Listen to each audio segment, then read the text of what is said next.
Welcome back, friends. Zach here, full-time reseller, and it's Monday morning coming at you with another What Sold video. So this morning I'll be sharing with you everything I sold online in the past 48 hours or over the weekend. And I've got a good blend of some shoes, some clothing, and some hard goods. So we'll go ahead and get right down to brass tacks with you and share with you what's going out.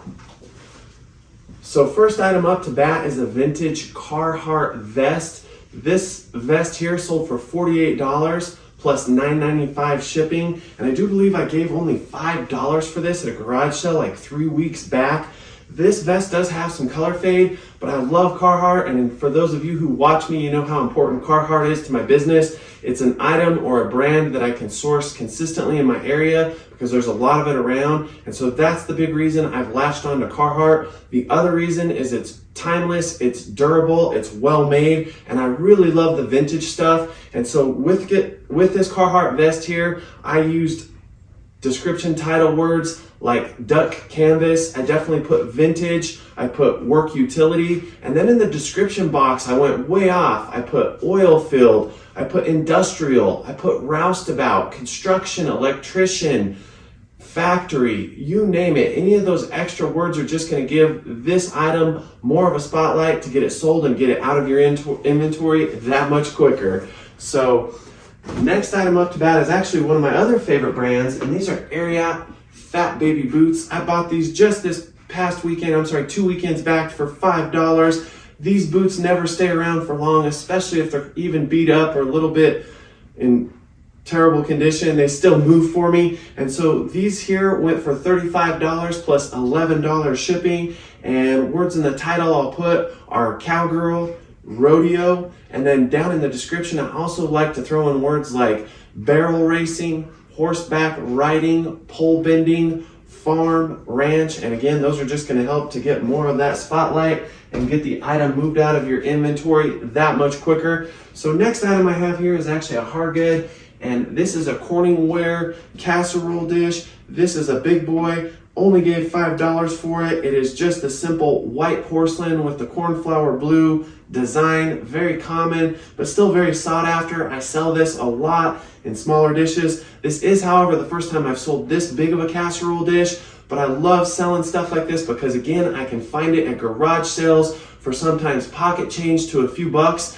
So this bad boy right here sold for $37 on an offer, and I also got $12 shipping, and I was good about adding a little bit more to the shipping, and I do that with anything fragile because I want to make sure that I'm heavy on the materials, on the void fill and the bubble that's going to protect this item, especially if it's going a long distance. My very first 6 months of reselling, I broke a few Pyrex dishes, a few vintage coffee mugs, and it was a good learning lesson on what not to do. And what not to do is don't go cheap on your packing materials. You don't want to hurt yourself or your business like that.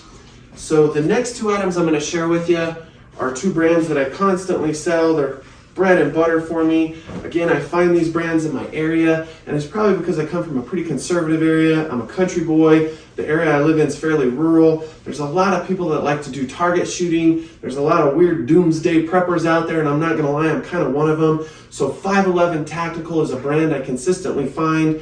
These guys here sold for $16.20 plus shipping. They did have a few flaws, and so that's why I let them go a little bit cheaper, but they weren't ripstop material, which is a tougher, more durable material, and I would consider that an upgrade, so I was good about denoting that. I also put that they were cargos, and with any pants, I always try to measure the waist and the inseam if they're used, because some materials will shrink. I find that to be the case a lot of times with Miss Me women's jeans, with old Carhartt canvas pants. A lot of times they'll shrink up. So just make sure you're good about checking your sizes and then denoting that on your listing, that if it's a different size, that it's either shrunk or maybe stretched out. And so here we go again, another bread and butter sale, another pair of 511 Tactical cargo pants. These had no flaws other than a little bit of color fade, so they did sell for $19 plus $10 shipping. Happy to see them go. Again, not the brand that brings me the most money, but definitely a brand that consistently sells for me. So I love summer because summer gives me the ability to source more hard goods. In the winter months, it's hard to find a consistent good flow or steady stream of sellable hard goods. But in the summer, I find a lot of cool stuff, vintage stuff, stuff that's just being gotten rid of for very cheap. And so this is one of those items. This is just a Tiffany glass nightlight. It has a dragonfly as the picture to the front of it. It's multicolored. I went ahead and took some pictures of this thing on as well as turned off. And I did denote that it has a little bit of an issue with shorting out when it is plugged in. So I did let this go a little bit cheaper. I probably could have got it sold for like $30 to $35 in better condition, but because the electricity on it kind of shorts out, I was just good about putting that in the description. It still sold for $22 plus shipping, and the crazy thing is I only paid a few dollars for this at an estate sale probably a month and a half ago. So if you're just good about listing the problems an item has, there's still a market that it could be sold. You just want to be transparent about it. You want to let the person know all the issues, whether it's a stain, a hole, or if it's electronic and something about the electronic device is not functioning. Just be transparent. Just let people know. And you can generally still make some money off of items. I do it all the time. So I tend to sell a lot of GORP or adventure apparel, especially in the winter months. I'm able to source a lot of that from a lot of the thrift stores in neighboring Colorado because Colorado is very near my home. This here was sourced at the tail end of last winter, and it's a great brand. It's probably not the most popular brand, but it is a high quality brand. This is a Carrie Tra zip up fleece jacket. This only sold for $25 plus shipping on an offer. I think I originally had this listed for like $33 or $32, but because I listed it at the tail end of winter and then had it listed through the summer, it just didn't get a whole lot of looks to it, probably because it's a jacket. But now that we're moving into the fall, I went ahead and dropped the price on it, and then an offer popped up, so it sold after being reduced in price several times in a row. Definitely wish I could have got a little bit more for it, but this was an item that the pricers at the Goodwill in Colorado probably didn't recognize, so it was only priced at $4.99, so still a good profit. Happy to see it go. I love GORP. I love outdoor adventure apparel. It's, again, something I can find consistently, and when I can find things consistently, I just go to town with them, and I suggest you do the same. So this next item is one of my favorite boot brands, and I actually sold this pair of boots like a month ago, but I realized that I had listed these and put the wrong size. And so yes, I'm human, we do make mistakes, and part of the problem is the tag was faded, but these are Danner Gore-Tex boots, and because they were very worn out, because they had some wear to the leather, some cracking, and some of the outsides were just beat up and the bottom soles were very wore, I sold these on an offer for $32 and some change, but that's cool because I only gave $3 for them at my local thrift store. Generally, most Danner boots in better condition will fetch me somewhere sometimes between $50 to $90. These are the exception simply because they're so beat up and they're a very old style, but I'm good with it. It's still profit, and I'm still happy to see them go. So this Vortex hat here sold for $17 plus $5 shipping. It is a newer hat, and I do believe it sold on an offer of like 10% off. Vortex is a pretty good hunting brand. They make scopes, optics, and they also make hunting apparel. And so anytime I have something camouflage, I'm definitely gonna shine a light bright in the title, and then if it's a certain type of camouflage, I'll denote that in the description. But also in the description box, I like to put premium optics, whitetail hunting, turkey hunting, elk hunting, outdoors, hiking, climbing, and again, that's just to bring more views, to bring more looks, and to bring more potential buyers to the table to hopefully buy that item that much quicker.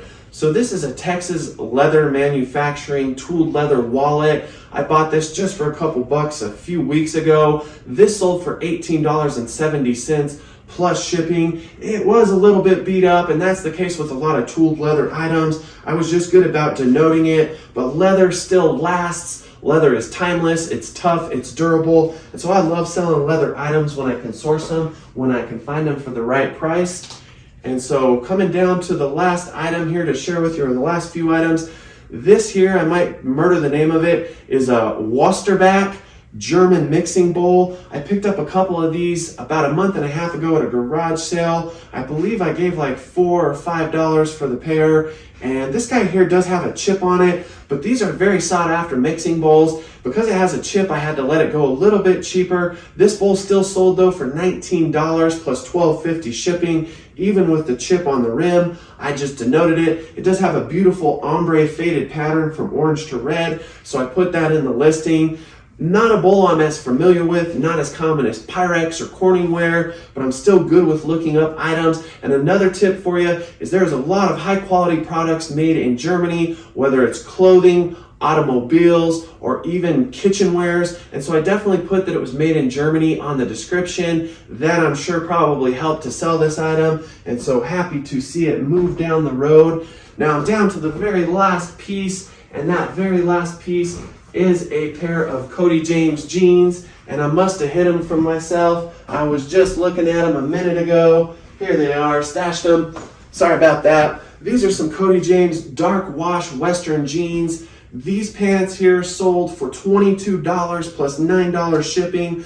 I'm good with that profit because I only gave $3 for these. Now they did have some form of a flaw, otherwise I may have been able to get a couple more bucks out of them, and I think all it was that they had a lot of stretch in the waist, so I simply denoted that. I denoted that the inseam hadn't changed. And a tip for anybody that's new, and I've said this before and a lot of other clothing resellers will say it, you'll always do better on jeans that have a smaller waist and a longer inseam. I find that to be true with men's and women's jeans, and I think there's a sweet spot with men's jeans that's probably in the low to mid 30s for both waist and inseam. When I get too wide in the waist with any type of jean, it just takes a lot longer for me to sell it. And while I love to sell plus size shirts and jackets, I seem to struggle with selling the plus size pants as quickly. That's not to say there's not a market for them, but just be careful with your sizes. Always be looking at the condition of the items you buy. It's easy to get excited, think you have a home run, a banger, or a bolo, and then you get home and you realize that the shirt you bought that you thought was worth $50 is missing a button, or it's got a hole or a stain, and then that shirt becomes worth less than half. So that's it today. Not the greatest day or weekend of reselling, but I'm good with that. I'm just getting ready for Q4, and I know here in another few weeks, things are going to start to pick up for me, and in the last quarter of the year is where I typically make most of my money for the year. So super excited. As for anybody out there watching, if you found something good over the weekend, please share it with me in the comments. I love to hear what people come up with, especially those rare items, and it could be anything from a pair of shoes, some clothing, or a cool vintage collectible or hard good. Please share with me, but I'm gonna go ahead and wind this one down. As always, if you like this video, please hit like, make a comment, or please subscribe. Thanks again.